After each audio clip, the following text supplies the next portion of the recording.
There will be ups and downs, but don't give up. If I had given up long time ago, I wouldn't be standing here.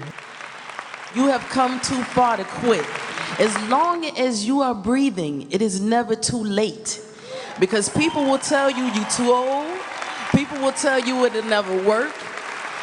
Don't believe that. I want to be a walking testimony, and I want to see years from now people saying, I remember that Missy Elliott said, you have come too far to quit, and I never gave up.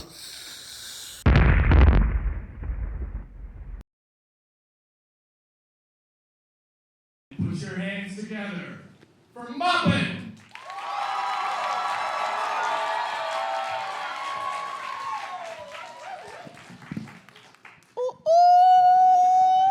Here. Hold my phone. Here, you hold it. Now look, don't swipe. Hold it.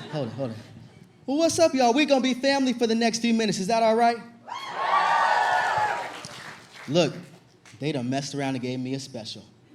Ooh, and y'all better laugh too, and I mean it. Or all y'all getting shot. I mean it. Because I'm losing my job after this, okay? I need some type of security. Because a lot of y'all would say my job is terrible. My job is ass, even. And I would say you are wrong. Because I like ass. Now I like nothing about this job. If I was on MasterChef and I handed Gordon Ramsay my dish and he said it tastes like ass, I'd say, I knew I liked you. What we should be saying is, ugh, this tastes like substitute teaching. Now that shit is terrible. If Gordon Ramsay said that my dish tasted like working with kids, I stab him. I mean it. I'm at war with these kids. Please do not let Abbott Elementary fool you. These kids are the devil. And when I say these kids are bad, I'm not saying every single child is bad. But children as a system are a pain in my delicious ass.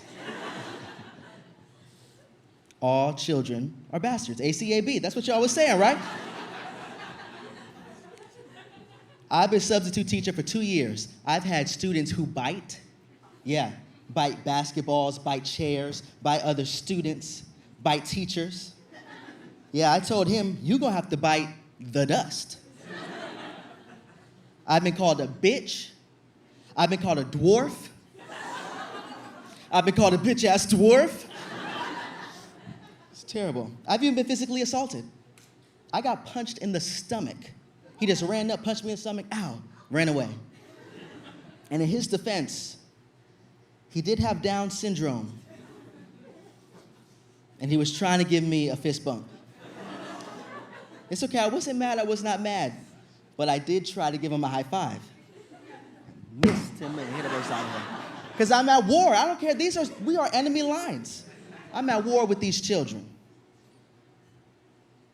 And I knew this generation was doomed, I knew it. Once I found out that they're not afraid to shit at school no more. What the? Have you no shame? They're just at school pooping freely. When we was in school, getting caught shitting was like getting caught fucking a horse. You don't do that at school. And men, y'all know if you were using a stall, you were already sus. And if you were in that stall and your feet were facing anywhere but the toilet, you were either shitting or gay, both terrible options. Because the guys, we would try to go and pee as fast as humanly possible so there wasn't even a physical chance for us to even have been pooping. We'd be like, hey teacher, can I use the bathroom? Yes. Poop. Just piss everywhere and then run back. Be like, nah, ain't no way he could have pissed or could have shit in 57 seconds. That was a pee. Nah, these kids are terrible. In the 2 years I've been teaching, I did the math. I've taught for 22 days because I'm still in school. I only teach on my breaks. 19 of those 22 days, there was a mass shooting in this country. 19 out of the 22. So that threat of getting shot at school is real. And so I tell all my students, listen here. I am to Joe Biden to get shot. I don't say the word old anymore. It's Joe Biden, okay? Some of y'all are too Joe Biden to be dating these little ass girls. If you didn't laugh, you're a pedophile. Oh my goodness. Who left this Joe Biden ass milk in the refrigerator? Shit look like cottage cheese and you trying to pass it off as a president. I mean fresh milk. I'm too Joe Biden to be killed by a 6-year-old. So I shut shit down. I'm a disciplinarian, okay? Because honestly, I'm a little scared of him. I would rather walk down a dark alley in the middle of the night than walk down a school hallway. Because the motherfucker with a gun in an alley wants either my belongings or my virginity. The motherfucker with a gun in the school wants revenge, and that is much scarier. I can't give you that. So I came up with a plan to single-handedly save the next generation. I cuss at the little children. You're welcome. Because everybody's talking about should teachers have guns. That's not going to solve it. Teachers should not have guns. And as someone who can barely aim his penis, I shouldn't have no gun. I was so focused on peeing as fast as humanly possible, I didn't really get the hang of the aiming. And men, y'all know our dicks could be playing tricks on us. We could be peeing, everything normal, sun shining, birds chirping, music playing, and pow, 2 streams. And now you gotta become a goddamn contortionist to try to get the shit in the toilet without it falling on the toilet seat or the floor. Y'all not laughing because y'all pee on the toilet freely. I understand. Another reason teachers shouldn't have guns is that there's some shit that goes on a daily basis in the classroom that I'd shoot a child over. I was substitute in one class, and in the sub description, it said I had to take this one kid to the bathroom. And it said, when taking him to the bathroom, please ensure he does not throw his feces. Oh, oh, hell no. Hell no. Shit, Nick Cannon, you are a terrorist. You got 12 kids? You are a terrorist. It's okay though, because when I was in school, I was bad too. You couldn't tell me shit. You tell me, Moppn, you're short. I'd say, you got tumors in your leg, and that's why you're taller than me. You couldn't tell me shit. But there comes a time in everyone's life where you have to accept yourself for what you really are. And mine came to me in the 1st grade. Our teacher, Patricia Anderson, she used to have us color these self-portraits of our face. And everybody in my class, whenever it was time to do these self-portraits, they would use the peach crayon. So I would use the peach crayon. And every day my teacher would come up like, oh no, Moppn, you're supposed to be coloring yourself, not your neighbors. And I'd be like, I am coloring myself. Every day she'd be like, oh, that's not. And I'd be like, in the sense that. Every day, and it got to the point where it started to offend her. She stole the peach crayon from me. And she said something I had never heard before in my life. She said, Moppn, you need to use the brown crayon because you are black. I said, oh, this lady is so stupid. Who let her become a teacher? They just let anybody teach nowadays, huh? I ain't black. I look like Tom Cruise.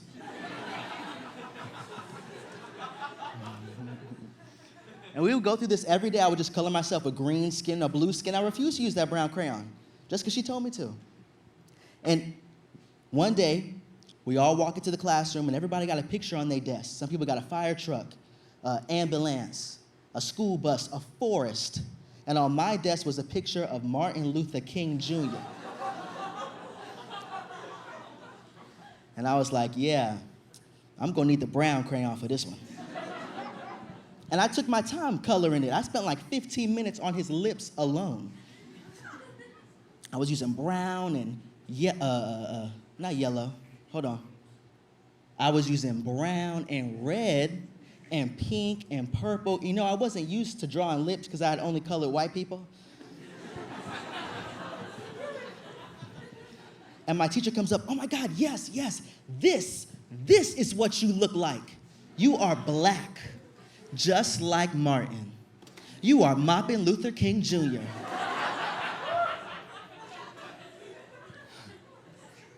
It took me 7 years in coloring a picture of Martin Luther King Jr. for me to understand and accept myself as black. And if you think that's a long time, I've been sucking dick since I was 11. And I didn't know I was gay till I was 22. And now I don't care. If you don't like gay people, kill your motherfucking self. I don't care. I don't care. Y'all so worried about what I got in my butt, meanwhile your butt ain't even clean. I just don't understand how a man can let another man bend him over. Well, I don't understand how a man can get in the shower, put 3-in-1 body wash all over his armpits, and completely ignore his ass. Don't nothing good come to a man who don't clean his ass good. I used to know a guy, big, white, hairy, didn't like cleaning his ass, and now he's a pedophile.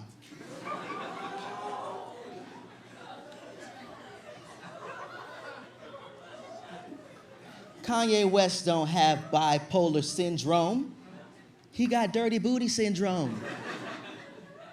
That's right. All y'all like to call the gay people the LMNOP community, the alphabet mafia. Well, y'all are the dirty booty bunch.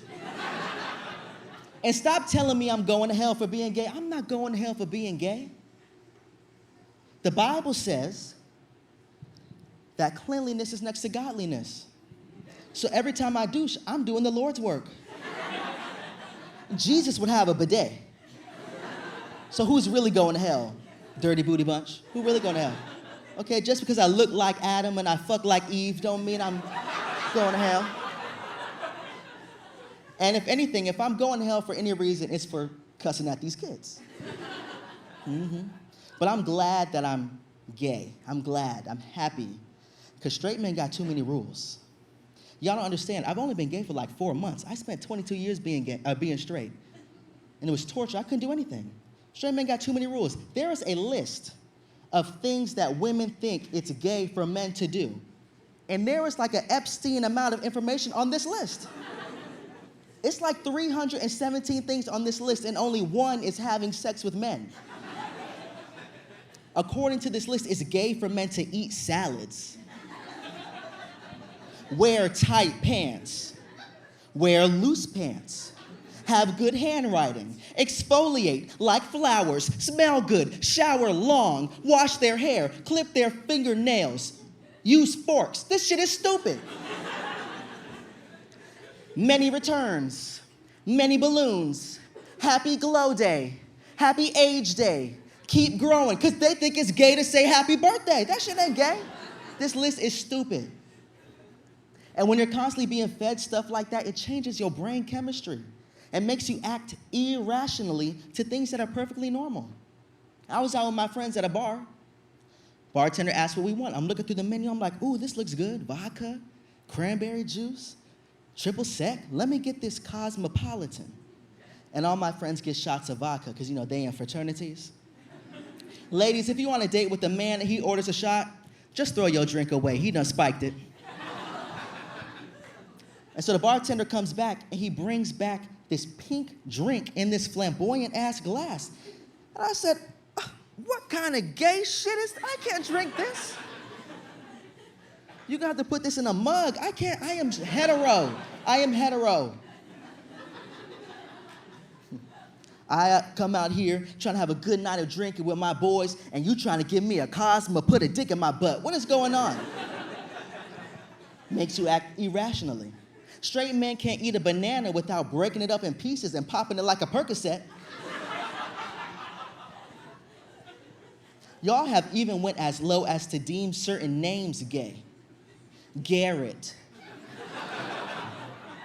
Zach, Levi, Aiden. All of them gotta find these stupid ass nicknames like Birdie and Boo Boo or something like that to hide their gay ass name. There is no such thing as a gay name.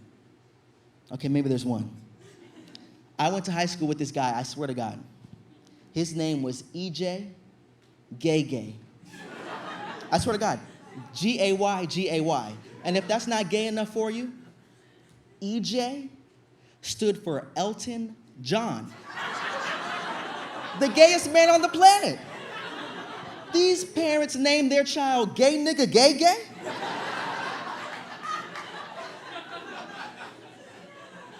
Gay cubed? What's next? Stevie Wonder Blind Blind? This shit is dumb. Y'all gotta put a rest.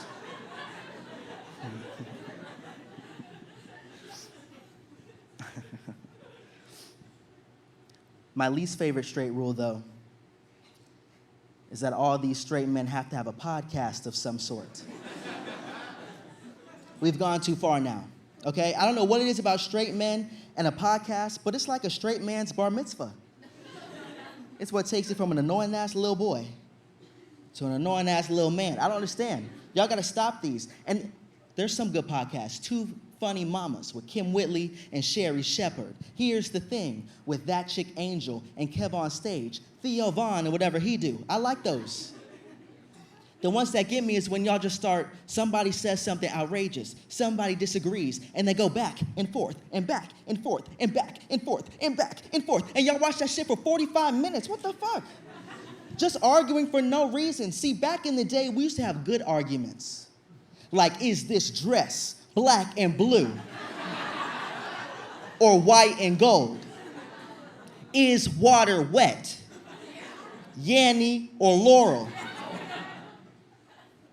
If a woman gives birth to a polar bear, will her pussy be cold? Good, thought-provoking discussions. And now y'all out here arguing over dumb shit. Half the world arguing because they mad that Taylor Swift is the Time Magazine Person of the Year. And all the Swifties are like, actually, her tour stimulated the economy by $7 billion. Roar, lavender, hey! That is so stupid. Arguing about the Time Magazine Person of the Year? Let me give you the spectrum of Time Magazine People of the Year. Adolf Hitler has been the Time Magazine Person of the Year. In 1941, Dumbo, the cartoon elephant with the big-ass ears, was selected to be the Time Magazine Person of the Year. They were gonna call it the Mammal of the Year, a cartoon elephant. If you don't think Taylor Swift lands somewhere between a cartoon elephant and Hitler, I don't know what to tell you. It's stupid hell. This year, I heard Drake's dick is gonna be the Time Magazine Person of the Year. They gonna call it the body part of the year. Shit is dumb.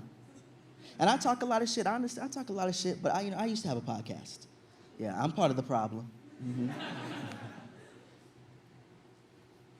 Now, hold on now.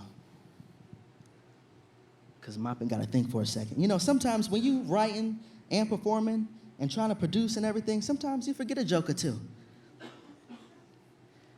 Now, what I told you, I talked about Drake's dick. And I talked about, what did I say? I said podcast. Oh. I forgot. We gotta go back. Hell, I heard Drake's dick is gonna be Time Magazine Person of the Year. They gonna call it the body part of the year. Mm-hmm. Now all the world wanna argue about trans people. Ooh. And their right to exist.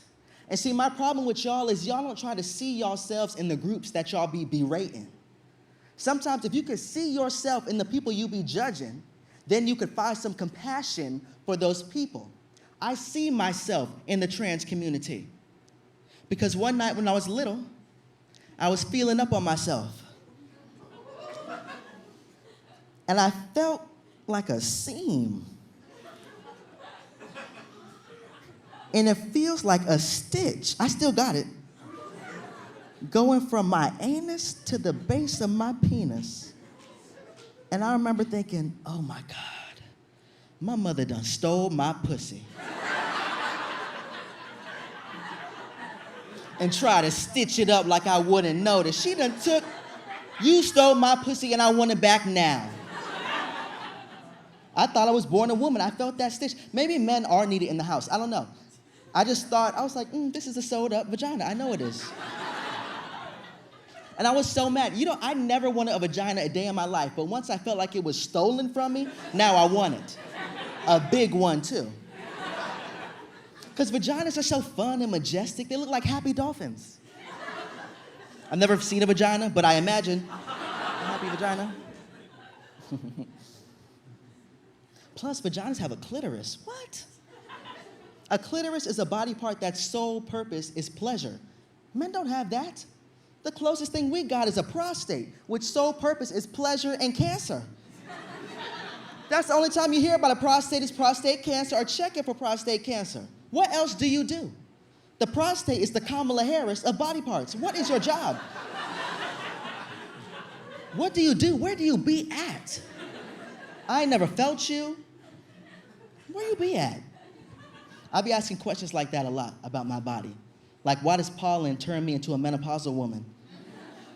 I be getting hot flashes and mood swings, one titty lower than the other. And I found out that allergies are crazy because there's no reason for them. Allergies are solely a result of an overactive immune system. Allergies are literally your immune system posted up. Like, hey, you know, we didn't really beat up nothing in a while. No cold, no flu, no herpes done come up in here. How about this? Whatever comes in here next, let's just beat the shit out of them. Y'all down? Y'all down? All right, let's go. All right, whoever comes in next, we're gonna beat them. All right. Oh, what's good, shellfish? Nah, come here. Bow, bow, bow, bow, bow. Ooh, shit. Lord have mercy, I must fucked up. Lord, I must broke an ankle fucking up these shellfish. Yo, immune system on some gangster shit. Meanwhile, yo ass choking. That's what allergies are. Allergies are literally your immune system being like, hey, we're bored. Let's fight some dumb shit. Just like these goddamn podcasts. That's why we're having a podcast pandemic. Y'all got podcasts in your immune system, in your blood, in your DNA. That's what I was talking about. I talk a lot of shit. But I had a podcast. And I also got allergies. Yeah, I'm actually deathly allergic to big titties. I got an EpiPen and everything. And it's because growing up, I had a foreign babysitter. And she used to chase us around the house. And when she'd catch us, she'd sit on us and tickle us. Psychological. It was scary because she wore a size G bra. And man, if you don't know, G stands for, goddamn girl, you got some big titties. And so she would chase around the house like,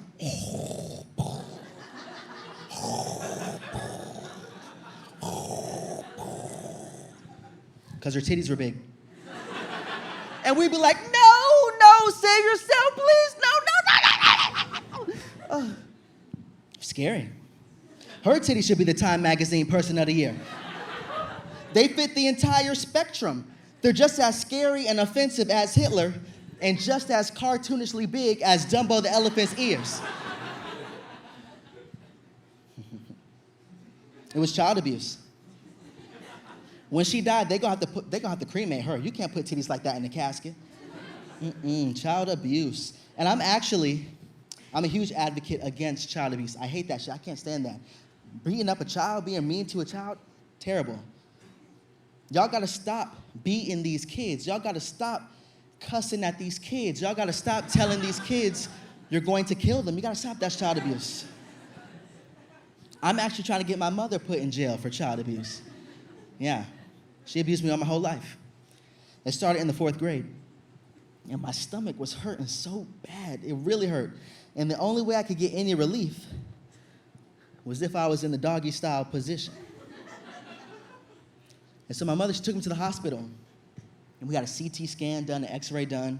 And the nurse came in the room and she was like, I got some news for you. And I was like, oh, Lord. I got prostate cancer. And she was like, no, Moppn, you're just full of crap. You're really constipated, but it's okay. We're gonna give you an enema, send you on your way. It's like, cool. I looked at my mother, I was like, Mother, what is an enema? And she goes, oh, you gonna find out what an enema is. So the nurse had me take off all my clothes and put on a gown. And she had me get up on this table. So I get up on the table, and I realized that because of this gown, my ass is out. So I cover it. And the nurse lifts it back up. And so I cover it. And she lifts it back up, she pats me. And I go, oh my God, is this white woman about to touch my fluff muffin? I got stitches back there, you gotta be careful.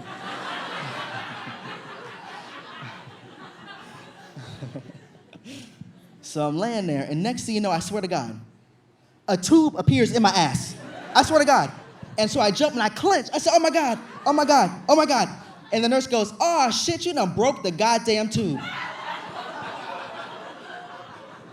I'm like, oh, so I guess you're gonna want this back, huh? And she's like irate. She is mad. You done broke this damn tube. This tube is expensive. And my mother's laughing. And I'm like, you cannot be mad at me, white woman. You ain't put no lube, no lotion. You ain't even spit on the tube before you put it in me. You just stuck it in me. And I should have known there was gonna be some bullshit when I realized I was completely naked but still had my shoes on. Like, if you can't see my feet, how are you gonna know if you're doing the procedure correctly? Because everybody knows, whenever you stick something into a human orifice, you gotta look at their feet to make sure them toes curling. If you stick something into somebody and their toes don't curl, you doing it wrong.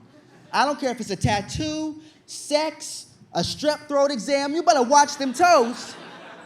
Make sure they're curling. You're not doing it right. She didn't even look at my feet, not once. She is a psychopath. And so she gets mad and goes to leave, she leaves to get a new tube. And my mother's still laughing. You done made the white bitch cuss. Now let me get this straight. I'm not calling this white woman a bitch. My mother is. Because I don't call women bitches. So the white bitch come back. And this time she's mean. She's mad. She just pushes me up on the counter. And she grabs me. And her voice got way deeper. And now Anita starts quivering. Oh. I forgot to tell y'all. Anita is the name of my anus. Her full name is Anita Fucox. And she's not built for this type of torture. And so I'm up here, up on this table, and she grabs me, and she sticks a new tube in my little 4th grade body and starts pumping me up with water like a waterbed. And I'm like, damn, you gonna stab Anita and waterboard her? This ain't crazy to you? And my mother just sitting there watching like this is normal. This is child abuse. So she pumps me up with water, pumps me up with water, pumps me up with water, and she's like, you have to hold this water for 15 minutes. I'm gonna come back in 15 minutes, you can let this water go. As soon as she left the room, whoosh. When I walked in that room, it was white linoleum. When I walked out, it was oak, brown, hardwood floors. It did a reverse Michael Jackson, okay? And my mother is still laughing. And between her laughs, I was like, oh my God, what is that noise? All I heard was, help, help, help, help.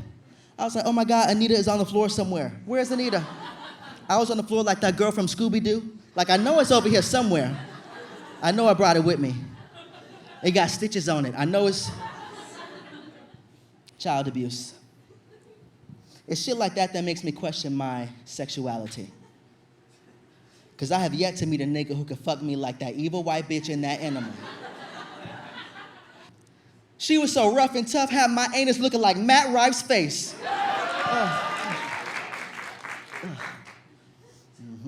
It's a lot of shit that makes me question my sexuality because I believe everybody is born gay. But me personally, I was born gay-ish. Like if the LGBT community was a streaming service, I'd have an account, but I still have ads. You know what I'm saying?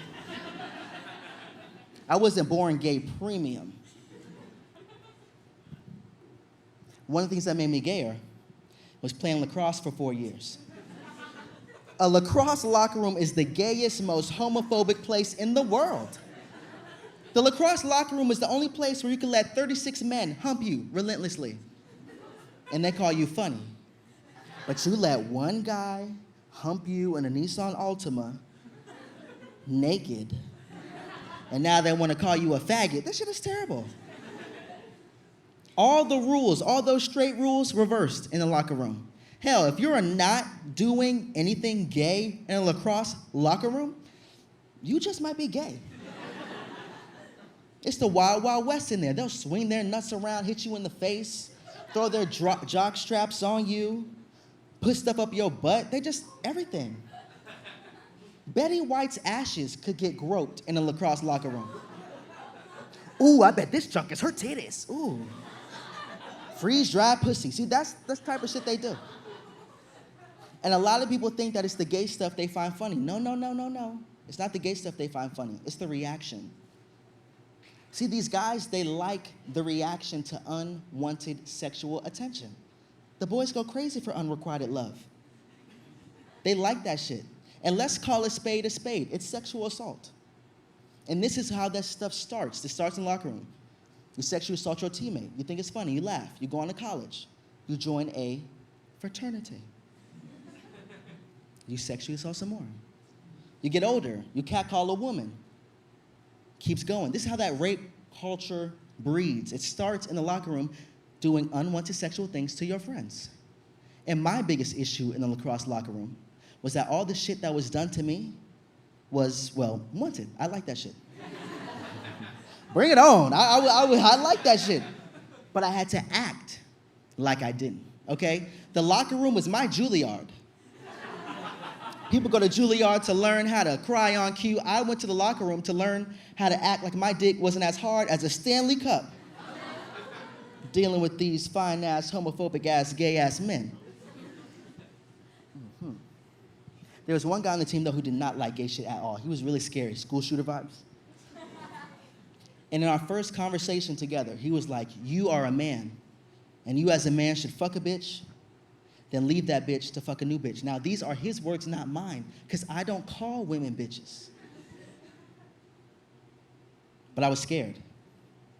Because I was like, man, if he, as scary as he thinks, as I think, he just might shoot me. I don't know, the school shooter vibe is real. Like, someone needs to give him a picture of Frankenstein so he can color it and understand himself for what he really is.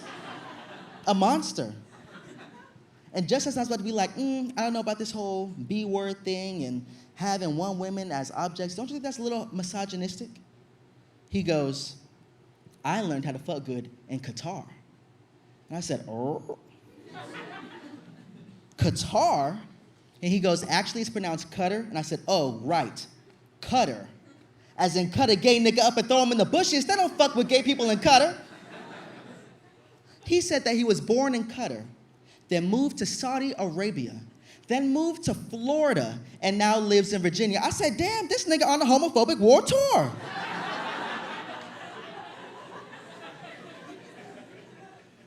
So now I gotta put on my acting shoes. It's my time to get my Oscar. So I'm like, bro, I fucks all the bitches.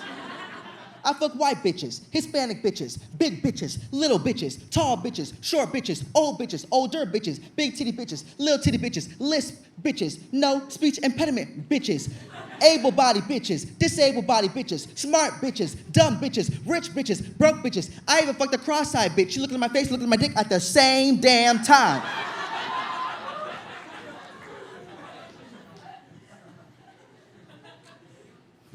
And it worked. He gave me head, it was over. It was cool. But no, it's dangerous out here. It's really dangerous. And I think it's because of simple people. And I don't know if you know what simple is, but simple is people whose brain just ain't really, ain't all the way there. You know what I'm saying? Like, you might be missing just missing a little something. And when I say simple, I'm not talking about slow. I don't talk about those people. They're my students. They're my friends. I don't talk about them. But simple, somebody who's simple might be like, let's just say all their coins aren't in their purse. They got wheels, but the wheels don't turn. They got a car, but it don't drive.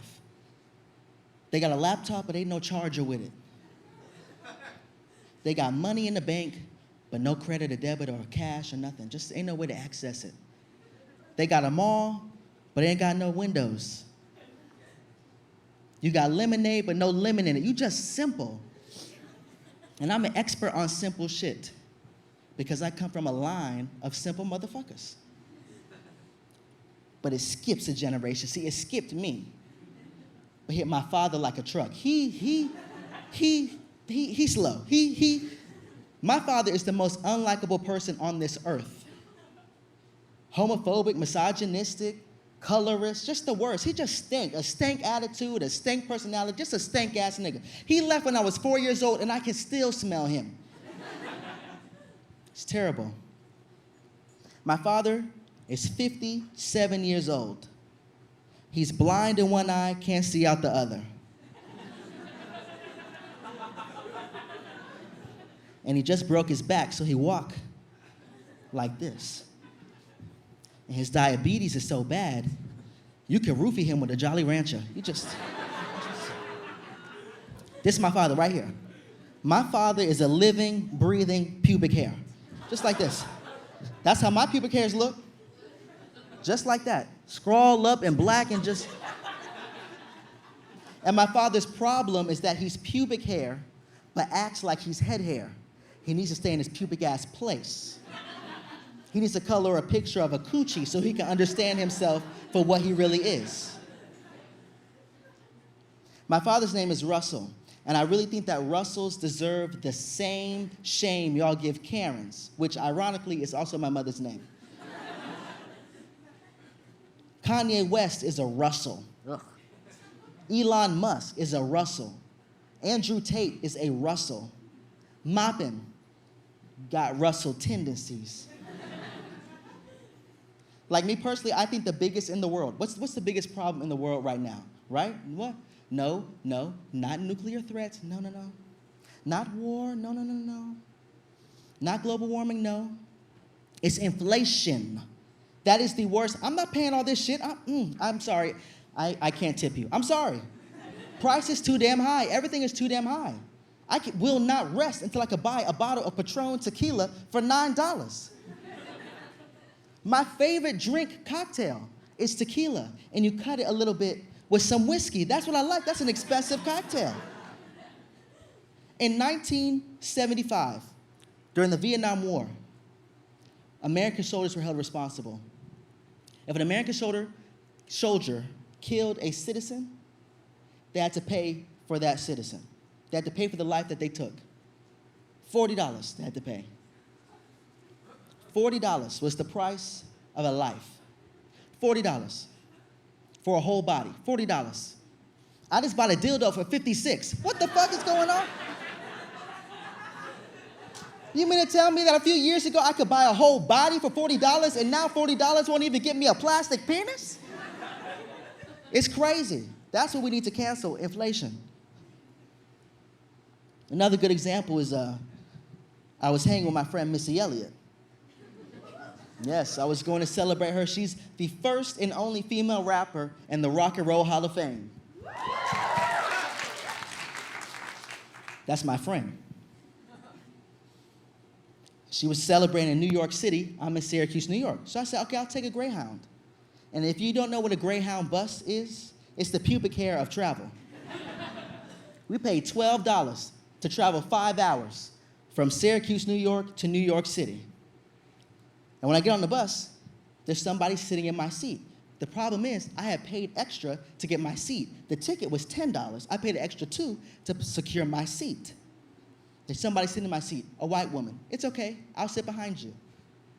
We drive, we get to our first stop in New Jersey. Somebody gets on the bus. Says to the man sitting next to me, hey, that's my seat, I paid for that seat. I gotta sit in that seat. He gets up, I'm sorry. Then looks at me and says, hey, sir, you are in my seat. I paid for that seat, I gotta sit in that seat. So I say, oh, I'm sorry. I get up. I say, excuse me, lady. I paid for this seat, this is my seat, I gotta sit in my seat. She goes, well, he's sitting in my seat. Talk to him and I'll get up. I look at him, he in the seat like this. I was like, I can't meet Missy Elliott with meth on me. That is a meth head. So I'm like, ma'am, I'm sorry. You talk to him. This is my seat. I paid for the seat. You talk to him. That's not my job. And now the lights on the bus have turned on, and we have started moving. So now I'm holding on, and I'm looking like nobody's gonna help me. I said, excuse me, ma'am, please. That's my seat. I said, can you sit? I need to sit in my seat. She looks at me, she goes, look, he's sitting in my seat. You talk to him. You get him to get up, I'll get up. Otherwise, I'm sitting here. You can sit in the back.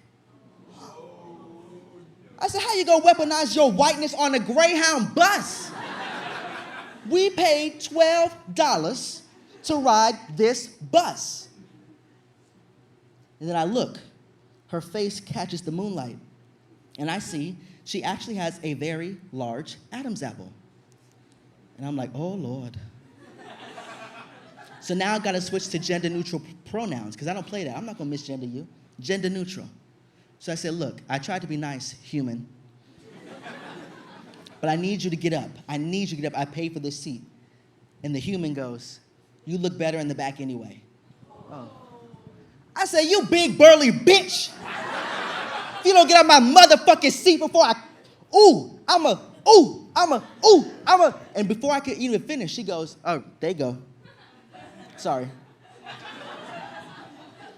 They go, okay, let me just get my cane. I go, oh my God. You disabled? Oh, I'm sorry. Oh, you disabled, transgender, and poor? Oh.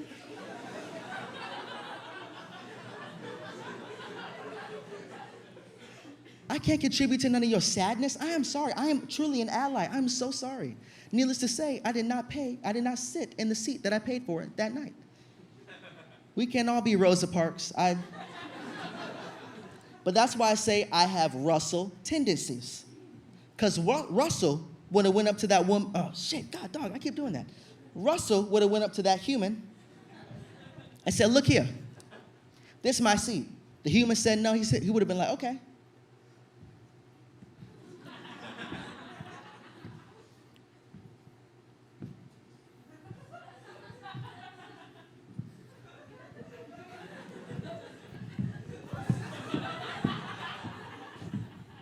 And crash the motherfucking bus. I can't sit in my seat, can't nobody sit. And the bullshit is, Russell wants to start a podcast. He wants to start a podcast where he reports on black people who are dangerous to the black community, like Herschel Walker and Candace Owens and them. And he wants to call it Catching Coons with Russell. This is why he's simple. How the fuck you gonna catch a coon, Russell? You blind. How you gonna catch Candace Owens and you walk like this, Russell? How you gonna do? She gonna be like, what the hell? You gonna be catching people for 12 years, Russell? It's stupid, Russell. You stupid, Russell. How are you going to try to catch a coon when there's a coon in you? You don't like gay people, transgender people, disabled people, big people, women. How are you going to be this big symbol of black culture, of black pride, and you don't like all black people, Russell? You don't like gay black people, Russell. You don't like transgender black people, Russell. I'm preaching, clap. Y'all don't go to church? How you going to do that, Russell? You don't like disabled black people, Russell. You voting for Trump, Russell. How the hell you going to be a black pride leader? Y'all all going to hell. Let me tell you something. That was a sermon. You hear me? Oh, no. You going to hell. It's too late. Don't repent now. No Bloody Marys in here. This nigga been looking at his phone the whole show. Oh, I don't have my glasses on. This human been looking at the show like...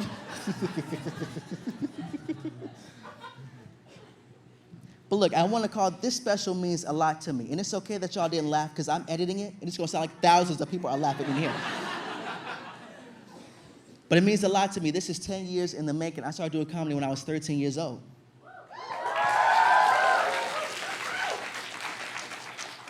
And I've been through ups and downs, happy times and sad times. I've been on the top of a parking garage ready to jump.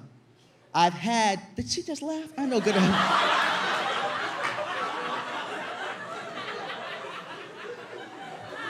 Oh, now you want to laugh. Now that Moppn depressed. Oh, now you want to laugh. Save it.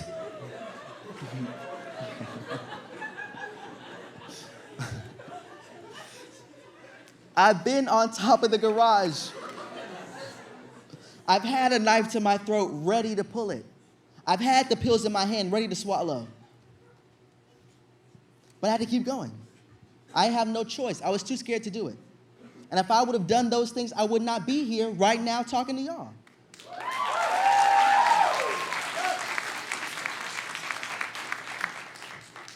And if it wasn't for certain people, I would not be here. That's why I named this ashwagandha. Ashwagandha is a root that people use as an adaptogen. It calms you, relaxes you.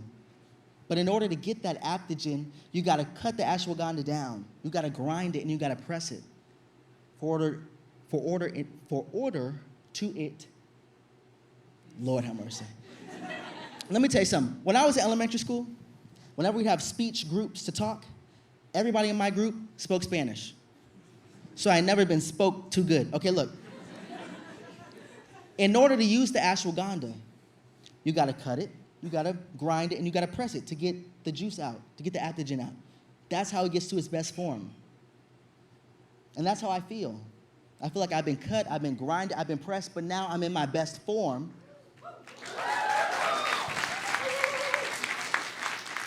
To help y'all. I start off every set with, we're going to be family for the next few minutes, because that's what I want this world to be. When I'm on stage, I want you to forget about all your other problems, and we just laugh and vibe for a minute. And I'm going to need some ashwagandha after this shitty-ass crowd. But look, I just want to say this. I'm truly thankful for y'all being here on this ride with me, on my do-rag coming to loose. But I love y'all. I thank y'all. Peace out.